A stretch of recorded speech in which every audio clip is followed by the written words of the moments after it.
Hey guys, I'm Liliana. Welcome to my channel for those who are new here. In this particular channel, it's all about cake decorating, and today's video, I'm going to show you how to make this a beautiful drip cake with meringue pops. If you guys want to learn how to make this, well, keep on watching. Also, if you haven't done it yet, don't forget to subscribe if you haven't done it yet, and click the notification bell button so you get notified of all the videos that I put up. Without further ado, let's get to it.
like how it turned out. What you need to know about meringues to get that perfect meringue is there's a lot of things, but number one is you don't want any egg yolk in the whites. That's super, super, super important. Also, make sure that your bowl is really, really clean. If it's not, they're probably just gonna flop. You can also just take a little bit of vinegar to make sure that there's no grease into your bowl. Make sure that there's no grease whatsoever. You wash that bowl like there's no tomorrow. Make sure to put it on hot water. And like I said, you can take a little bit of vinegar and just, but if you did do example buttercream before making meringues, make sure that your bowl is completely clean because meringues do not like any grease. Second of all, many bakers don't do this, but it's quite important to do, is that I always put first my eggs and sugar in a bain-marie. Bain-marie basically is a pot of water. It doesn't have to be boiling, just heat it up and on medium heat, and then you put your mixing bowl on top of it and you're going to whisk your eggs and your sugar together. When do you know when it's ready or not? My trick is that I put my finger in it, and if there's granulated sugar, if I could feel any sugar, it means that it's not ready. And as soon as I don't feel anything, then it means that it's good to go. So I remove it from the heat and I put it on my whisking and I whisk it away. Very, very important that you continually mix when you're whisking, when you're on top of your heat, because you don't want your eggs to cook. Like, that's not the point. So you really want to continue whisking until you have no more sugar. So when you bring it to your mixer, you start from low and then you work your way up. So what I like to do is also to stabilize the eggs, I like to add a little bit of cream of tartar. This helps stabilizing the eggs, and it just gives that nice consistency. And also, when you want to know if your peak is ready or not, you want your peak going up and not tilting a little bit, or when it's up, you know that your egg whites, when they're up, you know that they are ready and good to go to be piped. About the coloring, there's no problem whatsoever. You can use gel food coloring or you can use powder. I personally prefer powder and not add more liquids into the meringues, but that's my preference. And that is basically it. Also, oh yeah, for the baking part about it, I like to bake it at 200 for an hour and a half to 2 hours, depending on the size that you're doing them. Obviously, the bigger they are, the longer they have to be.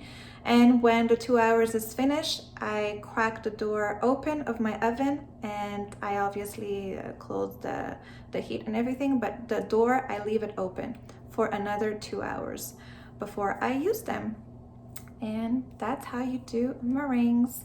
So I really hope you guys enjoyed. If you did, please give it a thumbs up. And if you guys like videos like this, well, you can go ahead, if you haven't done it yet, subscribe to my channel, comment down below, and click the notification bell button so you get notified of all the videos that I put up. Thanks for watching, and see you in the next one. And you put your cake bowl on top, and what it does is that the water, okay, let's do this again. Okay.